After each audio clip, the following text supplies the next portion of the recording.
Vamos entonces ahora a proseguir el comentario de esta carta de San Ignacio a Canisius, donde le hablábamos de cómo enfrentar la propagación del protestantismo. Decíamos que esa carta incluía dos partes, una la parte, digamos, part destruens, como dice Descartes, la parte destructiva, es decir, los medios para arrancar las causas que han producido la herejía en tierras alemanas, y luego la parte constructiva, que habría que hacer. Voy leyéndolo más para que... Y lo primero de todo le escribe: si la majestad del rey se profesase no solamente católico, como siempre lo ha hecho, sino contrario abiertamente y enemigo de las herejías, y declarase a todos los errores hereticales guerra manifiesta y no encubierta, este parece que sería entre los remedios humanos el mayor y más eficaz, del que se seguiría el segundo, de grandísima importancia, de no sufrir en su real consejo ningún hereje, lejos de parecer que tienen en gran estima este linaje de hombres, cuyos consejos, o descubiertos o disimulados, es fuerza creer que tiendan a fomentar y alimentar la herética pravedad de la que están imbuidos. Aprovecharía también en gran manera no permitir que sigan el gobierno, sobre todo en el Supremo, de alguna provincia o lugar, ni en cargos de justicia ni en dignidades, ninguno inficionado de herejías.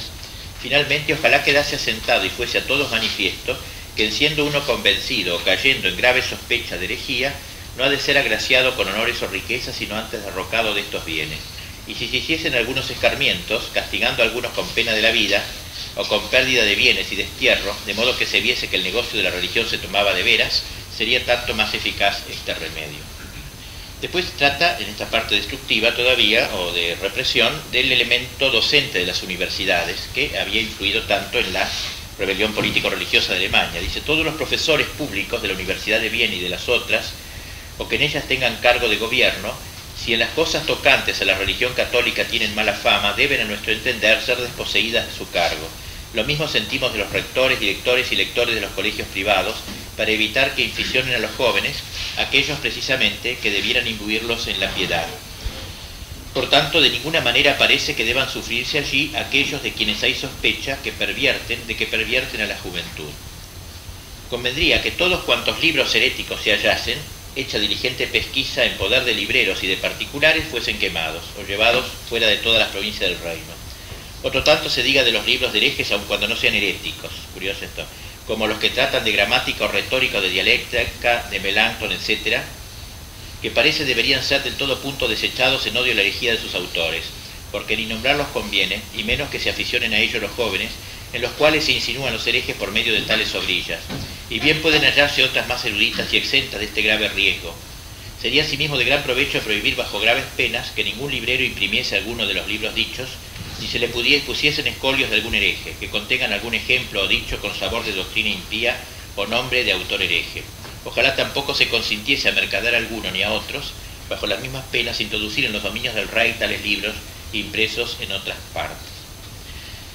Bueno, y en esta parte negativa dice que la vigilancia debe ser mucho mayor al tratarse de los pastores de almas y de su predicación. No debería tolerarse, dice San Ignacio, curas o confesores que estén tildados de herejías, y a los convencidos en ella habríase de despojar enseguida de todas las rentas eclesiásticas, que más vale estar la grey sin pastor que tener por pastor a un lobo. Esta frase muy conocida, siempre se la cita de San Ignacio. Más vale estar la grey sin pastor que tener por pastor a un lobo. Los pastores, católicos ciertamente es en la fe, pero que con su mucha ignorancia y mal ejemplo de públicos pecados pervierten al pueblo, parece deberían ser muy rigurosamente castigados, etc. Los predicadores de herejías, los heresiarcas y, en suma, cuantos se hallare que contagian a otros con esta pestilencia, parece que deben ser castigados con grave pena. Sería bien se publicase en todas partes que los que dentro de un mes, desde el día de la publicación, se arrepintiesen, alcanzarían benigno perdón en ambos foros, y que pasado este tiempo, los que fuesen convencidos de herejía serían infames e inhábiles para todos los honores, y aun pareciendo ser posible, tal vez fuese prudente penarlos con destierro, cárcel y hasta algunas veces con la muerte, pero del último suplicio del establecimiento de la Inquisición no hablo, porque parece ser más de lo que puede sufrir el estado presente de Alemania. Bueno, y finalmente, entre esta parte negativa, propone que se prohíba que se llame evangélicos a los herejes, porque dice que eso es como exaltar su figura.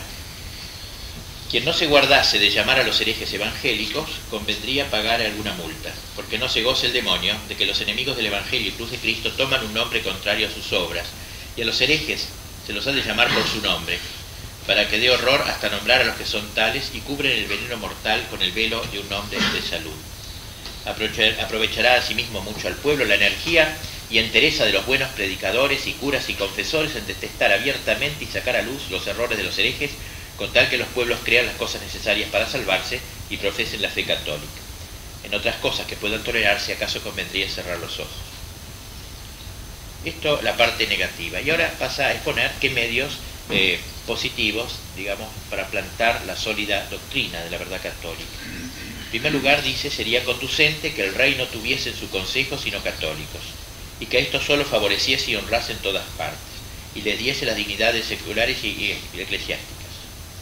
Debiera proveerse diligentemente a los dominios del rey de buenos obispos, y tráigaselos de donde quiera, que edifiquen a sus ovejas con palabra y ejemplo. Además sería menester cuidar de llevar el mayor número posible de predicadores religiosos y clérigos seculares y confesores, todos los cuales con celo de la honra de Dios y la salud de las almas propongan fervorosamente a los pueblos la doctrina cristiana y con el ejemplo de su vida la confirmen, y a estos deberían conferirse las dignidades de obispados en las distintas diócesis de Alemania. A los curas ignorantes o sospechosos de mala doctrina, si no se los puede quitar los beneficios fácilmente, sería bien obligarles a que a su costa mantengan a los otros hábiles y buenos, los cuales en lugar de ellos apacienten al pueblo, administrando los sacramentos y anunciando la palabra de Dios, de cuyo ministerio deberían ellos de todo punto abstenerse. A los rectores y públicos profesores de las universidades o academias, igualmente a los rectores de los colegios privados y a los maestros y hasta a los ayos, parece que debería ser menester que antes de ser recibidos en sus cargos, procediendo a examen o información secreta, se los hallase a todos católicos.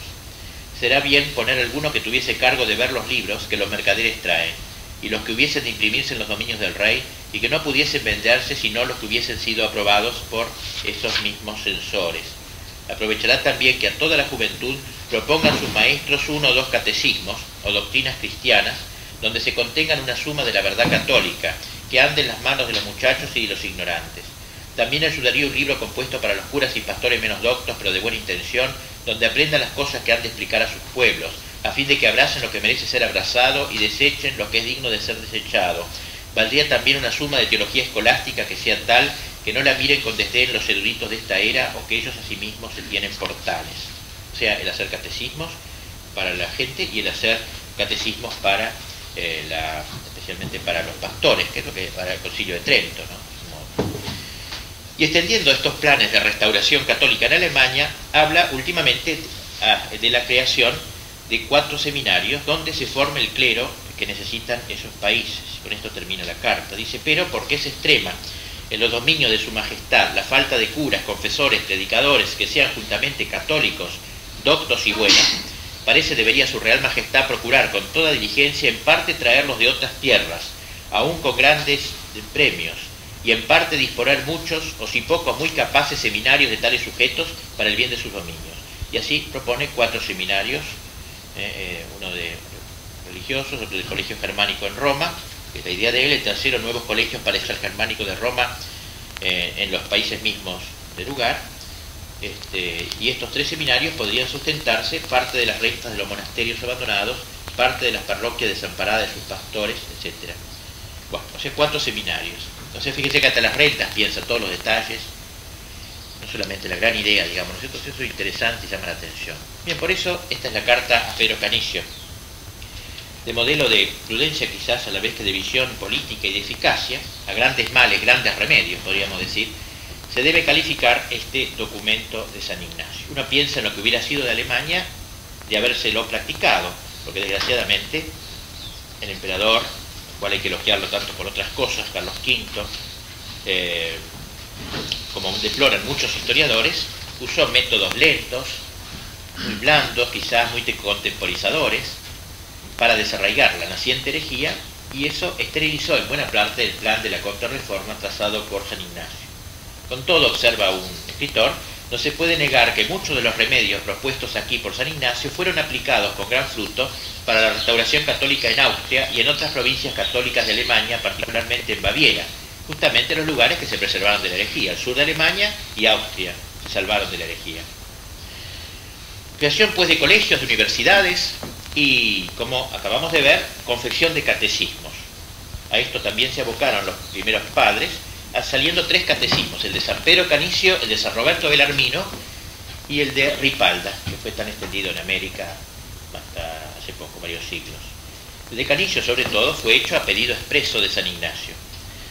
Primero se pensó en redactar una especie de suma teológica, a pedido del rey Fernando, como texto. Ignacio accedió a ello, lo encargó al padre Laínez, pero este murió antes de poder hacerlo. Pero sí quedó por lo menos lo de Canicio.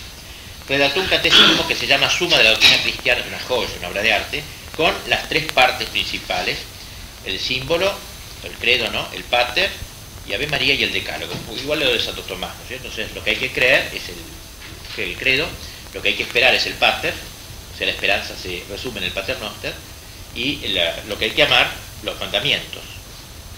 O sea, los 3 grandes conocimientos necesarios para la salvación.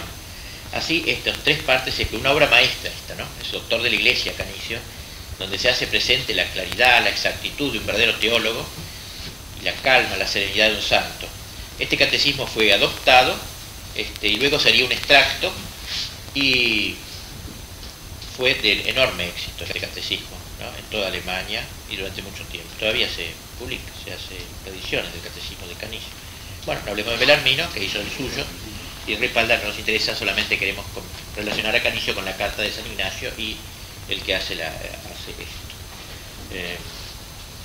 Bien, así que, como le dije antes, y como reconoce un autor protestante que tengo acá, dice que el mapa confesional de la Europa moderna es, en buena parte, el mapa confesional de la Europa de 1550 a 1556. Esos 5 años de San Ignacio. Todavía se reconoce, dice este autor protestante, el día de hoy en la vida intelectual de las naciones católicas la influencia de los colegios y universidades jesuíticas que hubo allí en ese momento, que, como dije, frenaron el avance protestante. Bueno, esta sería la segunda gran lucha que encaró San Ignacio. La primera, dijimos ayer, el tema musulmán, el tema cruzada contra los infieles. Este segundo, el tema protestante. Y el tercero, casi más delicado, más sutil, es su rechazo del humanismo erasmiano, que no es lo mismo que el protestantismo.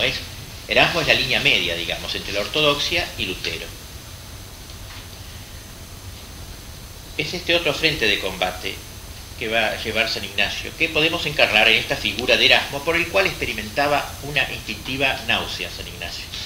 La primera vez que lo leyó, todo el mundo era el autor de moda en ese momento, ¿no? Él lo leyó y sintió una repugnancia inmediata. La lectura de una de sus obras espirituales, se llama Enquiridion Militis Christi, algo así, ¿no? Enquiridion, el soldado de Cristo, creo que se llama algo así, una lectura espiritual, le produjo un raro enfriamiento en el espíritu, en su vida espiritual. San Ignacio leyó el libro y se sintió enfriado, un libro que de por sí era un libro más bien espiritual, que debía ser al revés. Cuenta el padre Rivadeneira que hizo quemar todas las obras de Erasmo mucho antes que se vedasen por el Papa. Eso cuando ya era superior, se entiende, ¿no? Pero esta primera experiencia la tuvo joven todavía, al principio de su vida. Y la prohibió en todos los colegios de la orden, repetidas veces antes de morir. Se ve que lo tenía marcado este. ¿Quién es este curioso personaje? Porque es un personaje arquetípico, Erasmo, que existe en todos los siglos, y hoy también hay muchos Erasmos, sin la inteligencia de él, muchos de ellos, pero el estilo de Erasmo de Rotterdam es holandés, una de las figuras más representativas del Renacimiento cristiano. Pocos hombres alcanzaron en vida su prestigio, la influencia, la admiración que este humanista holandés alcanzó durante la suya. Durante 40 años casi fue para muchos el oráculo de la cristiandad. Era el autor más leído, el más admirado, los papas lo alababan, los obispos. En la misma España, y quizá más que en otra nación, encontró fervientes admiradores, dándose el peregrino caso de que la misma Inquisición española, tan vapuleada luego, ¿no?, en un momento dado llegó a prohibir que se escribiera contra Erasmo. Era como una niña bonita, digamos, de la época. Hay que poner indudablemente en el haber de este hombre una inmensa erudición, ciertamente. Un ingenio vasto, gusto literario exquisito, un latín esplendoroso, en la época que tanto se exaltaba en el humanismo la vuelta a lo clásico, un gran investigador, no solo de la antigüedad pagana, sino también de la cristiana, y después ya, por sus trabajos escriturísticos, traducciones, comentarios, libros de piedad, de devoción, y la vida también honesta, de alguna manera. O sea, no era... y finalmente el haber roto con Lutero, por lo menos, el no haberse plegado a la rebeldía triunfante muriendo en el seno de la Iglesia. Pero sobre este último punto de su permanencia en el seno de la Iglesia y su apartamiento del luteranismo, algunos atribuyeron esto un poco a su postura del intelectual cómodo, o a su espíritu, a su carácter indeciso, su no jugarse, ni por Lutero tampoco, o sea, el relativismo dogmático, su amor a la comodidad, el evitar situaciones violentas, audaces. El mismo Lutero, que sí que lo era, ese sí que era audaz verdaderamente, y en eso hay que admirar su audacia, reconociendo el gran servicio que Erasmo había prestado a su causa, le atribuye esta posición a su debilidad y la falta de energía. Y en una carta que le escribe Lutero, que se carteaba con Erasmo, al ver que estaba preparando un libro de libre arbitrio, sobre la libertad, le decía, entre otras cosas, Lutero: seguramente el Señor no te proveyó todavía de la energía y el sentido necesario para agarrarte a la garganta de un monstruo, libre, valientemente, y no pienso exigir de ti lo que está por encima de tus fuerzas. Muy al contrario, respeto tu debilidad. Si es que careces de valor, vale más servir a Dios dentro de los límites que Él te haya impuesto. A pesar de la afirmación de Erasmo de que no había favorecido ni un tantulum, dice, ni un tantico, dirían los españoles, ¿no? ni lo más mínimo a Lutero, la realidad es que él abrió el camino a Lutero, o se lo allanó en gran parte al luteranismo. Conocida aquella expresión de que Erasmo puso el huevo de la reforma, él puso y luego se lo empolló Lutero. Él mismo escribió en 1522, Erasmo, quien al principio no favorecía a Lutero, como un poco justificándose, todos veían en Lutero que estaba bien. ¿Quién no favorecía a Lutero? Y Lutero, en una de sus famosas charlas de sobremesa, libro lindísimo que publicó, charlas de sobremesa luego, dice: otros antes que yo han criticado las costumbres dentro del papismo, como Erasmo y otros, pero nadie se ha atrevido como yo a atacar los votos y la misa, las dos columnas sobre las que está edificado el papismo. O sea, le reconoce a Erasmo haber sido un precursor de él, aunque no hasta el fondo. Le escribía el gran humanista Ginés de Sepúlveda: creen muchos que sin las quejas y burlas de Erasmo jamás hubiera venido el luteranismo. Ofende a Erasmo la muchedumbre de los monasterios, siempre hablaba mal de los monjes, ¿verdad? Lutero los demuele todos. Hace Erasmo alguna indicación contra el culto de los santos, Lutero los execra en absoluto. Quiere el uno poner tasa a las ceremonias, cantos y fiestas, el otro las suprime todas, etc. A tales descarríos te llevó parte el afán de ostentar doctrinas singulares, parte la afición a cosas nuevas que nunca creíste pasaran tan adelante. O sea, él luego va a desautorizar, no, yo no dije tanto, pero él se puso en ese camino. Sirva de contrapeso histórico a estas justas inculpaciones el odio que le cobró Lutero luego, por su apartamiento. En una de sus charlas de sobremesa expresó así sus pensamientos sobre Erasmo, Lutero: en cuanto a mí, yo odio violentamente y del fondo de mi corazón Erasmo, porque se sirve del mismo argumento que Caifás: vale más que perezca un solo hombre que todo el pueblo. Para él es más ventajoso que perezca el Evangelio antes que toda Alemania. Yo dejo tras de mí este testamento y os hago de él mis testigos. Considero a Erasmo como el mayor enemigo de Cristo, tal que no le ha habido en 1000 años. Así que vamos a ver cómo también él va a juntar el odio de Ignacio y de Lutero, ¿no? Vamos, o por lo menos el odio, digamos, en el sentido lato, ¿no? De la antipatía de San Ignacio y el odio, porque Lutero dice que lo odia, realmente el odio de Lutero. Es lo que les pasa a estas figuras intermedias, equilibristas, como se ve entonces este hombre de tanto relieve, de tan alto prestigio, de tan inmensa erudición, este hombre oráculo de Europa, admirado y defendido por cardenales y papas, no era el llamado para ser el paladín de la verdadera reforma, ni podía serlo. Le faltaba el ardiente fuego de la santidad, el amor heroico del sacrificio, y le sobraba la vanidad, el orgullo, la propia estimación, el amor a la comodidad, la hipercrítica, el desprecio de muchos elementos tradicionales. Holbein, este gran pintor alemán, nos ha dejado un retrato de él que se conserva en el Louvre y que lo pinta realmente al hombre irenista propiamente, al irenista más refinado, más exquisito entre los humanistas. Un perfil atrayente, agudo, carne amable, una sonrisa contenida de sabia malicia en aquellos labios tenues. Este hombre un poco semi-escéptico. La verdad, murmura burlonamente, dice un autor comentando este cuadro: ¿acaso merece que el mundo se trastorne por ella? Lutero lo dijo bien. Lutero dijo: no hay artículo de fe de que no se sepa burlar Erasmo, dijo Lutero. Se le escapó la verdadera significación de la religión, se le escapó su sentido místico. La religión para él era una buena conducta, era una filosofía de Cristo, Su única fuente, la Biblia, interpretada con bastante libertad. Consideraba a los pares de la Iglesia, pero de una manera dialéctica, enfrentándolos con la despreciable escolástica. Las exposiciones de los antiguos doctores, escribe Erasmo, los santos padres, y su doctrina, querría más que siguieras, porque enseñarte han a tener recto y sano entendimiento y aficionarte a lo bueno, no a los doctores escolásticos, dice, que han deformado el Evangelio con sus secos esquemas. Y cuando lo invitaron una vez a atacar a Lutero, él respondió: saco más provecho de leer una sola página de Lutero que leyendo a todo Santo Tomás.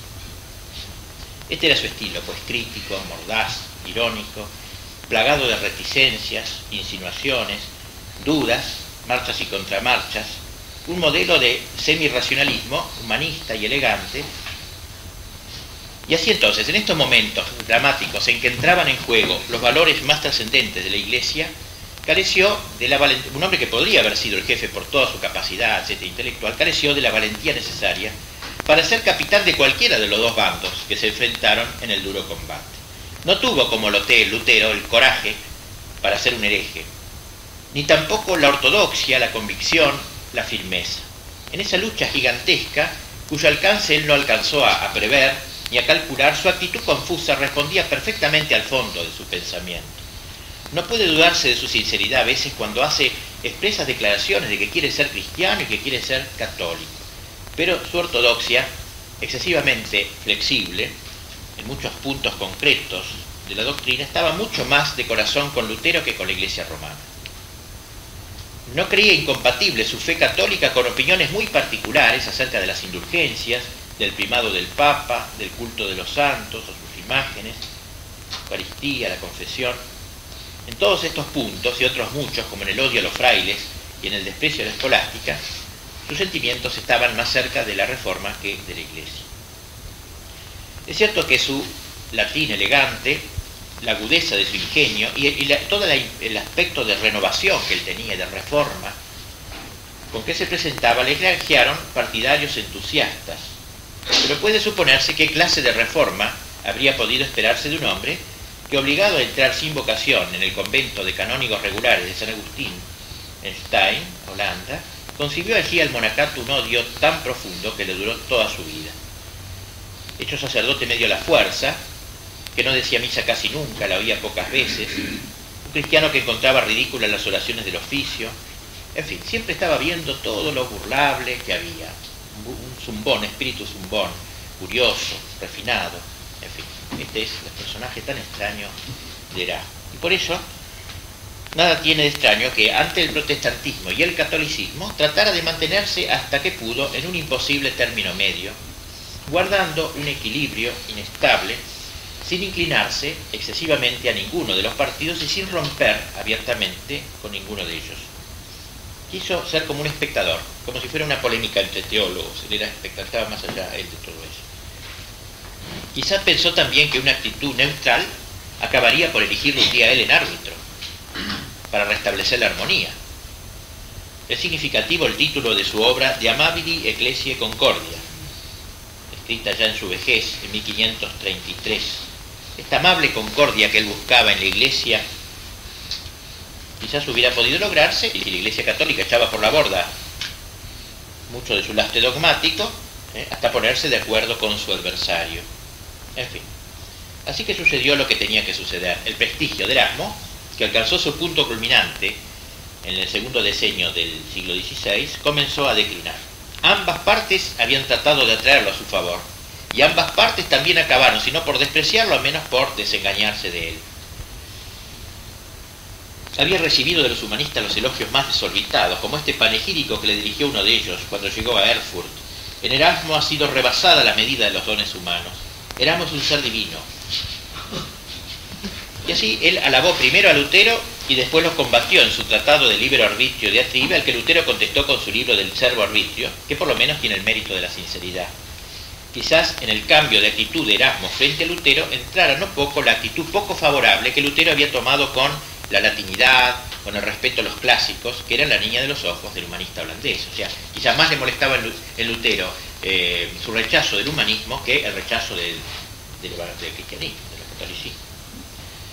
La claridad de actitud, entonces, la firmeza de convicciones y mucho menos la valentía nunca fueron notas distintivas de su carácter, en cuyo fondo su biógrafo protestante, gran escritor Huizinga se escribe, ha escrito varios libros de distintos temas, ha señalado turbios estratos de fondo un poco femenino.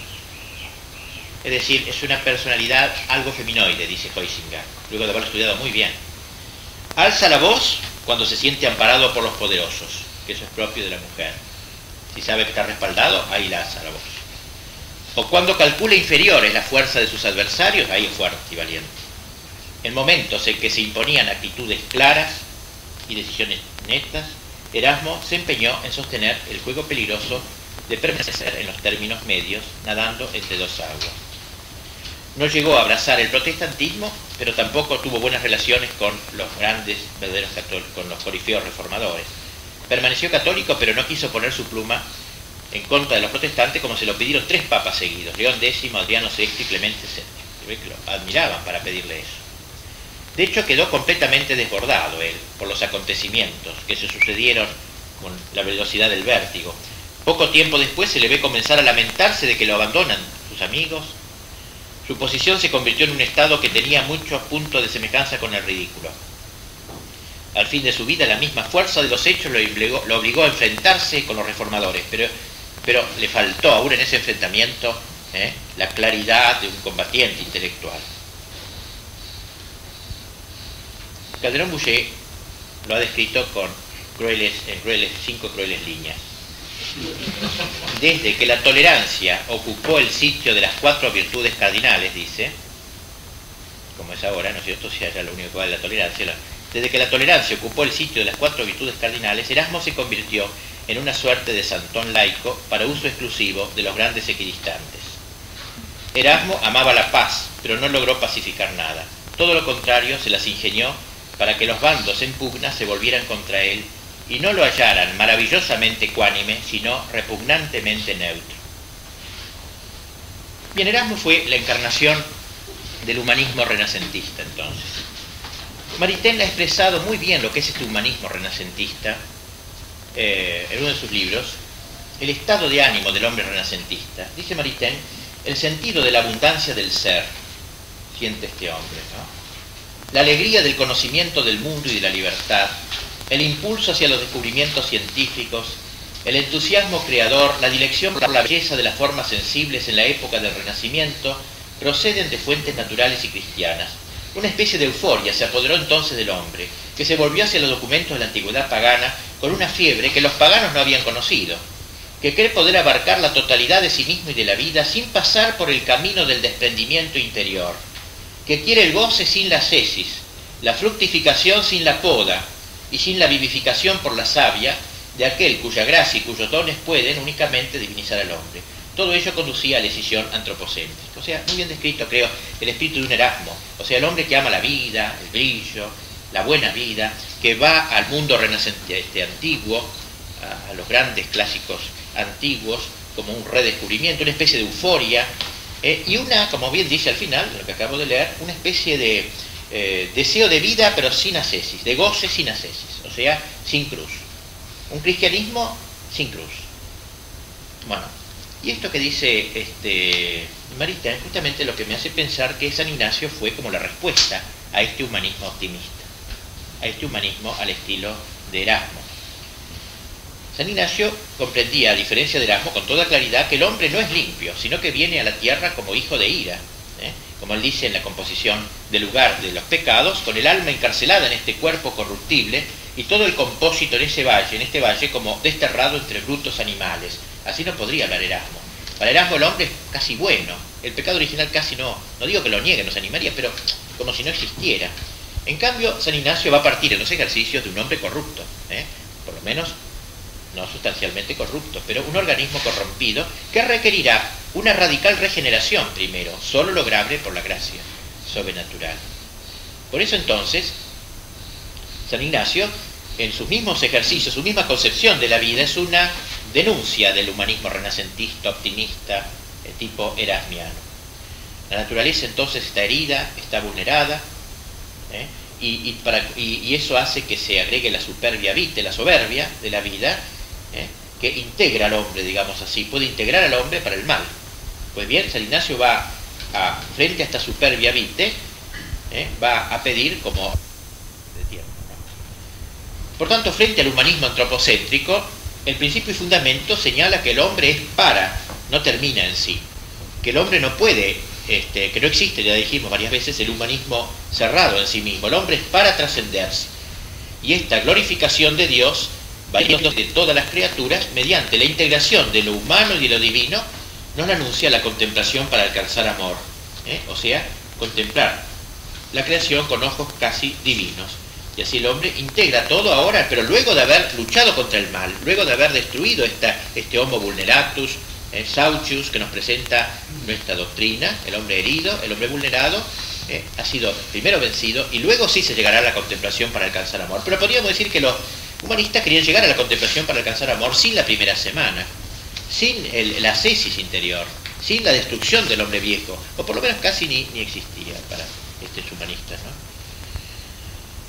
Y así entonces podríamos decir que los ejercicios son el gran mentis y la refutación de Erasmo del humanismo renacentista.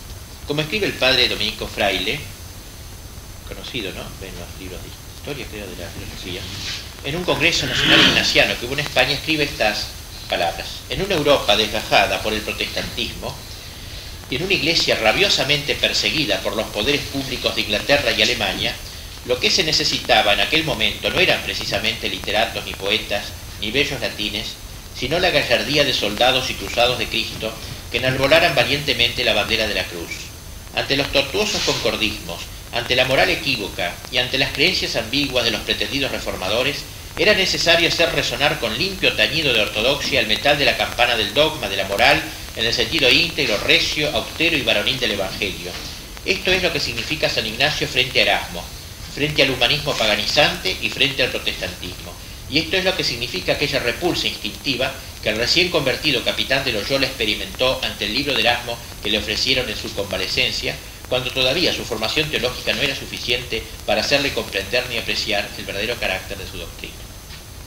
Y aquí pues entonces los tres enemigos que San Ignacio de hecho enfrentó: el peligro turco, el peligro protestante y el peligro del humanismo renacentista católico, dentro del catolicismo sin ser todavía de protestante. Un último aspecto que podemos tratar de su figura es San Ignacio como místico. Se dice que Íñigo quiso tomar el nombre de Ignacio probablemente por el especial afecto que sentía por San Ignacio de Antioquía, el enamorado del nombre de Jesús. Sobre todo predileccionaba sus palabras, esas palabras tan lindas de Ignacio de Antioquía: mi amor está crucificado.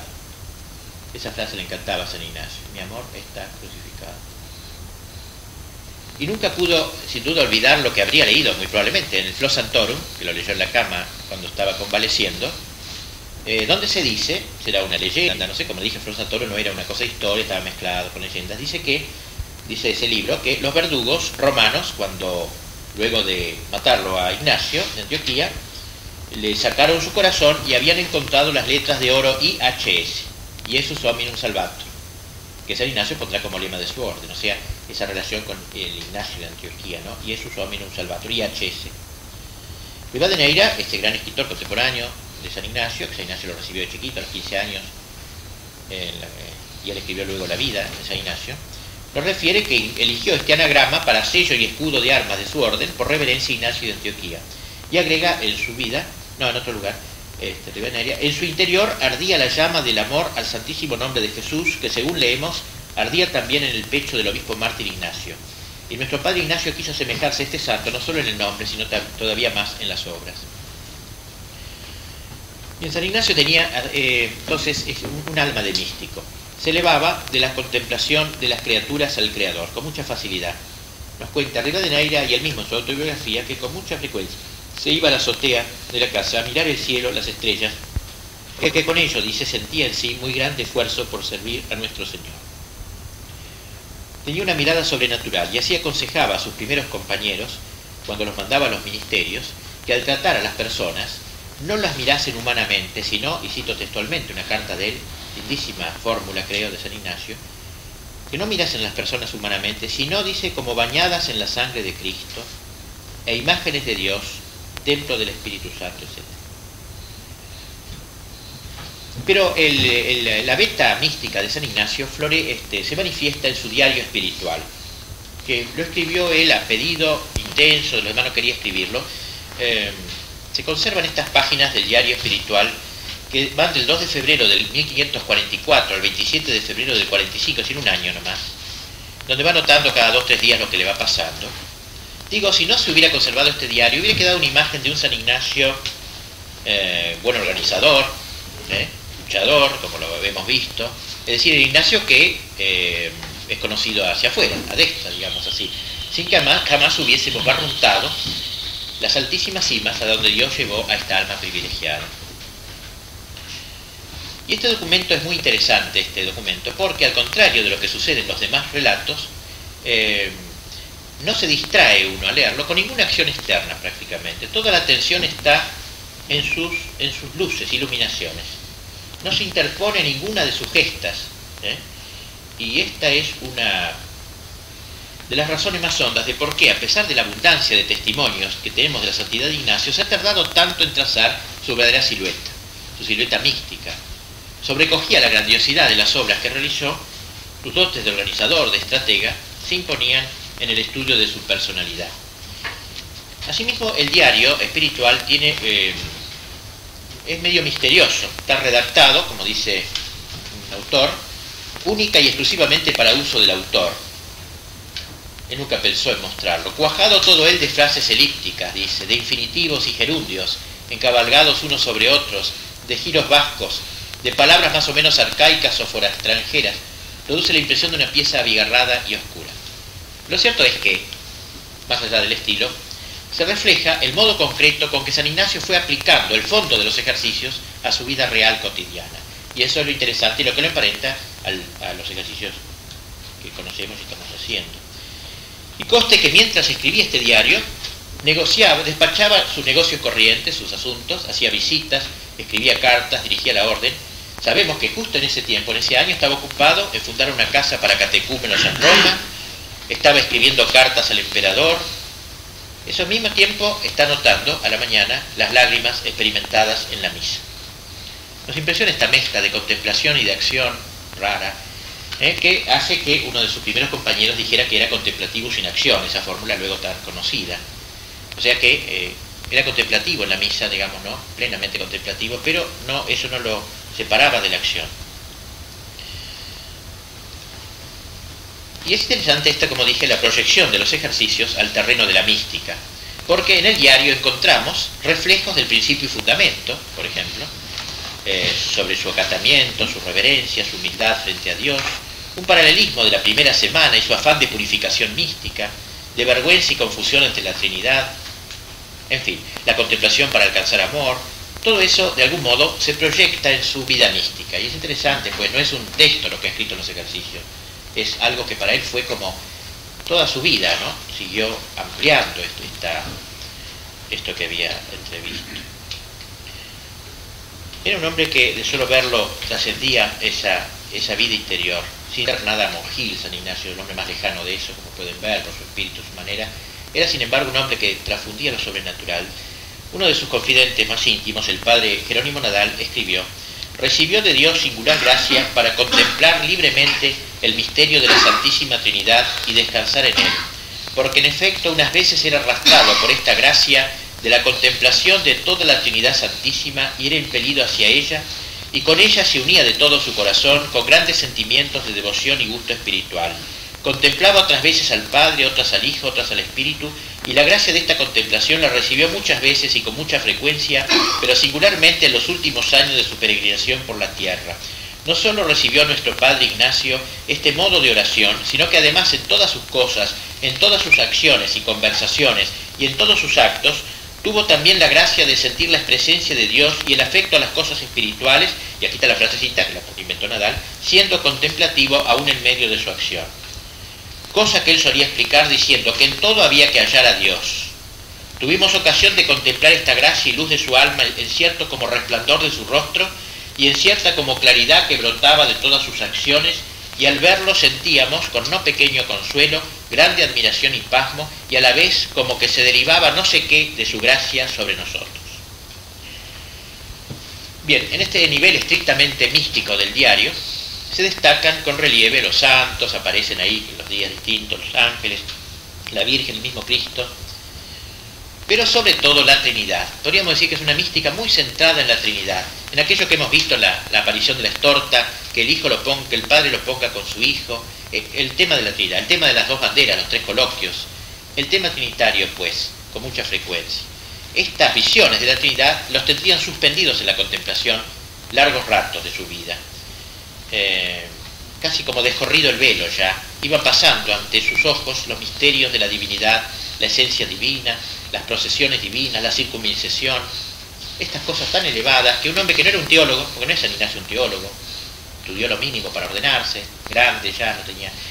Así que, sin embargo, él se le descorrió de algún modo el velo. Podemos leer solo algunos textos del diario. El 6 de marzo del 44 dice: Al te igitur, es decir, la primera oración del canon romano, al te igitur, sintiendo y viendo, no en oscuro, mas en lúcido, y mucho lúcido, el mismo ser o esencia divina, en figura esférica, un poco mayor de lo que el sol parece, y de esta esencia ir o derivar el Padre, de modo que al decir te y des pater, primero se me representaba la esencia divina que el Padre, y en este representar y ver el ser de la Trinidad sin distinción o sin visión de las otras personas, tanta intensa devoción como muchas mociones y efusión de lágrimas, y así en adelante, pasando por la misa, en considerar, en acordarme, y otras veces en ver lo mismo con mucha efusión de lágrimas, y amor crecido e intenso al ser de la Santísima Trinidad, sin ver ni distinguir personas, mas del salir o derivar del Padre, como dije, después de desnudado, se han sacado los ornamentos sacerdotales,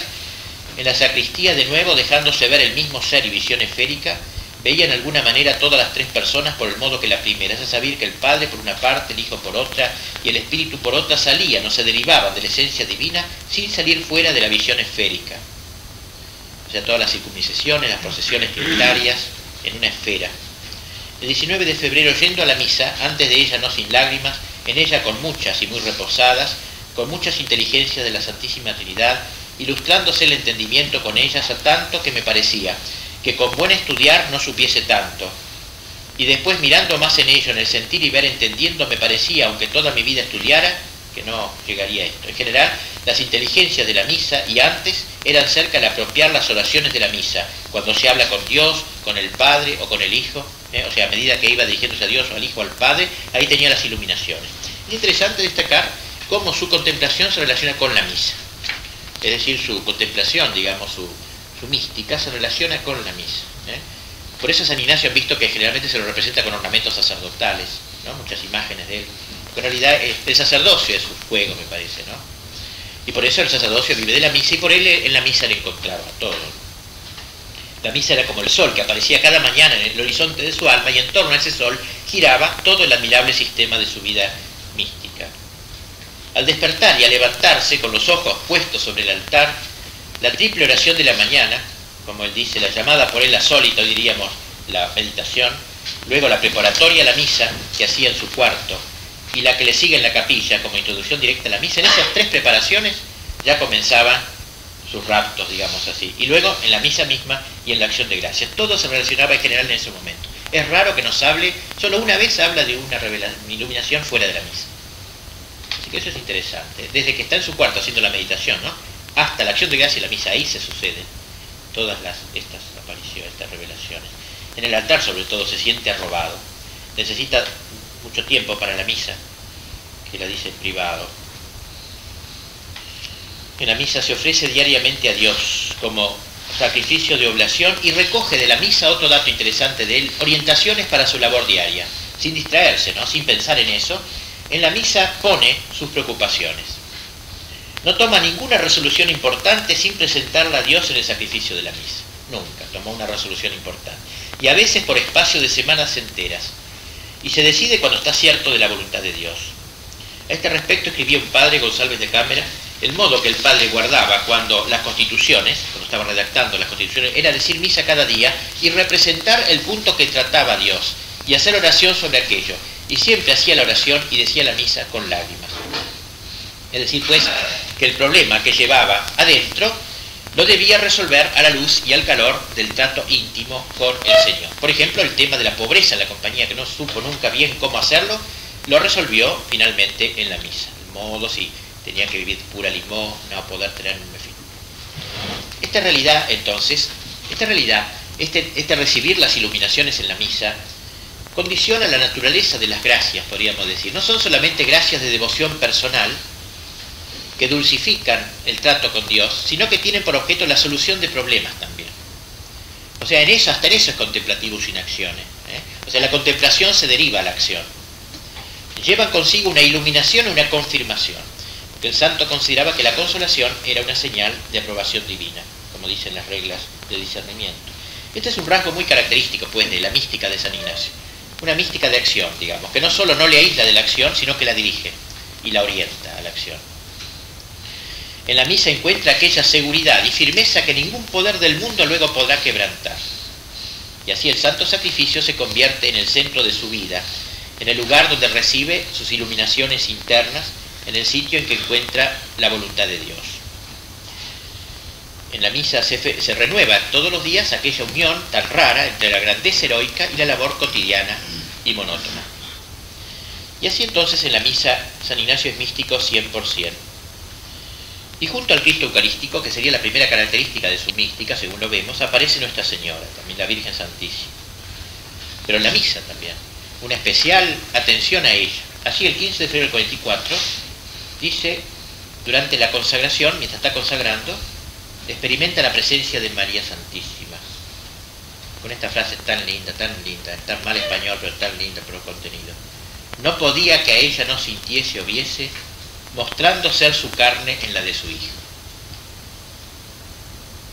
O sea, ese Cristo que levantaba en alto, ese Cristo que acababa de consagrar, era la carne de María, de alguna manera.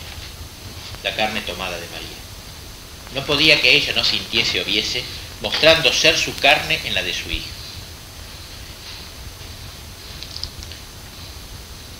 Un autor que lo ha estudiado mucho cuando era sacerdote, hoy es el cardenal de Madrid, Suquía, que ha escrito algunos libros, un admirador de San Ignacio, de joven sacerdote, escribió sobre él. Dice, para mí, que Íñigo de Loyola forma coro de los santos sacerdotes que, como San Vicente Ferrer, San Vicente de Paúl, el santo cura de Ars, hicieron de su misa de todos los días centro único de toda su espiritualidad. Es decir, entonces, que sería uno de esos santos que han centrado toda su vida en la misa. Creo que esto puede ser también para nosotros, por lo menos si alguno se siente llamado así por Dios, ser en esto un ejemplo también. Y esto aparece, como digo, en su diario con un laconismo desesperante, 2 líneas, 3 líneas. Y las gracias que a lo largo del día recibía luego por casa, en la acción de gracias en la mesa, con ocasión de las visitas sociales, mientras visitaba basílicas de Roma y hasta por las calles, aparecen casi siempre relacionadas con las gracias de la mañana, con esas gracias de la misa y como su natural prolongación y complemento. O sea, nos habla de otras gracias en otras iluminaciones, pero suelen estar en relación con eso. Debemos destacar en esta imagen mística de San Ignacio el don de lágrimas, que llama mucho la atención. Realmente lo tuvo en grado eximio, y no que él fuese una monjita fervorosa. San Ignacio era un hombre adulto, serio, más bien recio. Era un don de lágrimas auténtico, verdaderamente. Decía el padre Luis González de Cámara, solía tener el padre tantas lágrimas que cuando en la misa no lloraba 3 veces teníase por desconsolado. Y él dice, y así nos dice el 15 de febrero, muchas y muy intensas lágrimas y sollozos, perdiendo muchas veces la habla. Un día, con relación a una de esas gracias recibidas, siente, escribe Ignacio, una nueva devoción con un pensamiento o juicio que debería andar o ser como ángel para oficio de decir misa y con un suave venir alguna agua a los ojos. El 5 de febrero, corren tan abundantes que siente dolor en los ojos. Antes de la misa dice, y dolor de ojos por tantas. Teme perder un ojo. Con tanta devoción escribe lágrimas que andando adelante por la misa, por el dolor mucho notable que sentía en el un ojo por el llorar, viniéndome pensamientos que se me perdería a continuar las misas. En otro lugar, con temor de perder la vista, con temor de los ojos, dice.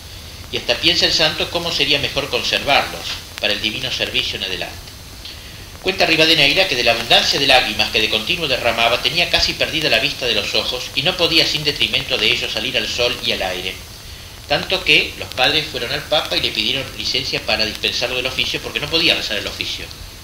porque en los salmos se derramaba en lágrimas, no podía. Y esto, repito, entonces, de un hombre que no era de por sí propenso al emocionalismo, digamos, ¿cierto? Nada que ver. Así que yo creo que realmente era algo que manifiesta este espíritu de lágrimas, no solo en la misa y en el rezo del oficio, sino que, como escribe Rivadeneira, el mismo padre Laínez tuvo mucha cuenta de ver la manera que tenía en su oración y viole de esta. Subíase a un terrado, azotea, de donde se descubría el cielo libremente. Allí se ponía de pie, quitado su bonete, y sin menearse estaba un rato, fijos los ojos en el cielo. Luego, hincada las rodillas, hacía una humillación a Dios. Después se asentaba en un banquillo bajo, porque la flaqueza del cuerpo no le permitía hacer otra cosa. Allí se estaba, la cabeza descubierta, derramando lágrimas hilo a hilo, con tanta suavidad y silencio que no se le sentía ni sollozo, ni gemido, ni movimiento alguno del cuerpo. A lo que comenta el padre de Guibert, si la tradición católica tuvo siempre en muy alto aprecio las lágrimas de compulsión de temor y compulsión de amor, y más aún el don místico de las lágrimas, yo no conozco por mi parte caso alguno de santo ni de santa en quien haya jugado un papel tan importante como en San Ignacio. Bien, así que entonces podríamos complementar esta idea de las lágrimas con lo que dice Santa Teresa sobre este don de lágrimas, que ella también gozó de este don. El primer biógrafo de Ignacio señalaba las fuentes de su ternura. Dice: al padre Laínez, preguntándoselo, dijo algunas veces que en las cosas de nuestro Señor se había Ignacio más pasive que active, que lo propio del místico, no más pasive que active, que estos son los vocablos que usan los que tratan de esta materia, poniéndole por el más alto grado de contemplación, a la manera que el divino Dionisio Areopagita dice de su maestro Hieroteo, que era patiens divina, que padecía lo divino. Una cosa con que mucho se levantaba en la oración, escribe el padre Cámara, era la música y canto de las cosas divinas, como son vísperas, misas y otras semejantes, tanto que él como él mismo me confesó, si acertaba a entrar en alguna iglesia al celebrarse estos oficios cantados, luego parecía que totalmente se transportaba de sí mismo. Era algo que está más allá de lo sensible, era captar las armonías, las músicas del cielo, podríamos decir. Bien, se nota un claro aporte. Vamos a terminar brevemente, me va a permitir un primer minuto más porque el almuerzo es a la 1, de todos modos yo voy a acabar dentro de 5 minutos más, pero así damos por terminado el tema. Digo, es a la 1 el almuerzo porque la comida todavía no había llegado, empezaron en la cocina. Digo que debemos señalar que se nota un claro aporte místico también, siempre refiriéndose al tema de San Ignacio místico, en los ejercicios, ¿no? De los que dice Bremont, este autor francés, padre Bremont, que son, dice, una mística de elección, un manual de heroísmo de caballería cristiana, los ejercicios. O sea, en los ejercicios hay una cierta cuota, una dosis mística. Por ejemplo, hay algo de mística en lo que las repeticiones, los resúmenes, que ustedes conocen, los que han hecho el mes de ejercicio, saben cómo las meditaciones no se dan así como corridas como acá, sino que hay repeticiones, una vez, otra vez, aplicación de sentidos, resúmenes, todas distintas expresiones del que paladea, ¿no es cierto?, lo que ha meditado. Por otra parte, señala el santo que el ejercitante se ha de detener cuando haya fervor. Eso nos dice muchas veces en las recomendaciones. O sea, no seguir adelante, dice él, quedarse cuando haya fervor. Esa es una nota también, digamos, anti-intelectualista en el sentido malo de la palabra, ahora intelectualista, ¿no es cierto? O sea, del puro intelecto, de la pura noción. Quedarse cuando haya fervor, gusto, consuelo, sabor, deleite espiritual, cuando se filtra, dice, en el alma la paz de Dios. Ese es un toque pequeño, ¿no?, cercano al menos a la mística. Estas demoras, podríamos decir, estas moras o demoras, son actos de contemplación, y su repetición va engendrando en la voluntad el hábito de contemplar. Como dice el padre La Palma, este gran autor sobre ejercicios y de libros espirituales, porque toda la materia de la meditación lo puede ser también de la contemplación, pero en diferente manera. Porque la meditación busca, la contemplación goza de lo que ha hallado la meditación. Ese es un poco el sentido de la repetición, ¿no es cierto? La meditación busca, es más activa. La contemplación es más patience, más pasiva, y por tanto más cercana de la contemplación, de la mística. Entonces, porque la meditación busca, la contemplación goza de lo que ha hallado la meditación. La meditación discurre, la contemplación descansa en el fin y término de la carrera. La meditación anda como preguntando a todas las cosas para que le dé nuevas de la verdad. La contemplación, después de hallada, la mira, simplicísimamente. Así dice el gran padre La Palma en su libro Camino Espiritual. Y destaquemos también la frase tan ignaciana que creo que también aparece en los ejercicios, no el mero saber harta y satisface el alma, sino el sentir y gustar de las cosas internamente. No el mero saber harta, ¿no? O sea, deja satisfecha el alma, sino el sentir y gustar. Gustar, el paladear, la sabiduría que decíamos el otro día. Bien, la misma tendencia esta se deja advertir en la contemplación de los misterios de Cristo, en los que se pide ese conocimiento interno, como si presente me hallase, dice San Ignacio, por ejemplo en la meditación de la encarnación, creo, ¿no? Estar ahí como un esclavito indigno, como si presente me hallase, dice. Cierta contemplación. Asimismo, en la aplicación de los sentidos espirituales. Y hay también un evidente carácter unitivo en la tercera y cuarta semana de los ejercicios, ese dolor con Cristo doloroso, y en la cuarta semana el gozo con Cristo. Como dice el Padre La Palma, este gozo de la cuarta semana no puede nacer sino de amistad, porque la amistad de tal manera inclina a la persona amada y causa unión con ella, que la imaginación la aprende como si fuera otro yo.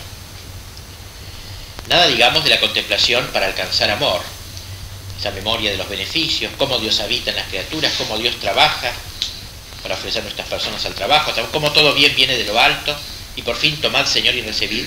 Todo esto nos muestra al contemplativo sin acción, es decir, los ejercicios tienen una evidente connotación también mística, por lo menos de introducción a la mística.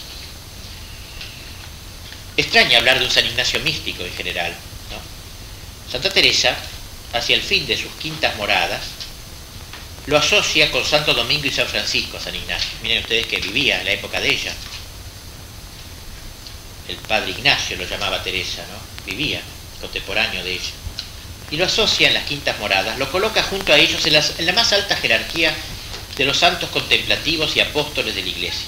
Escribe así la santa: yo os digo, hijas, que he conocido a personas muy encumbradas, y llegar a este estado, y con la gran sutileza y ardid del demonio, tornarlas a ganar para sí, porque debe juntarse todo el infierno para ello, porque como muchas veces digo, no pierden un alma sola, sino gran multitud. O sea, el demonio odia a los Ignacios, a los Domingos, Francisco.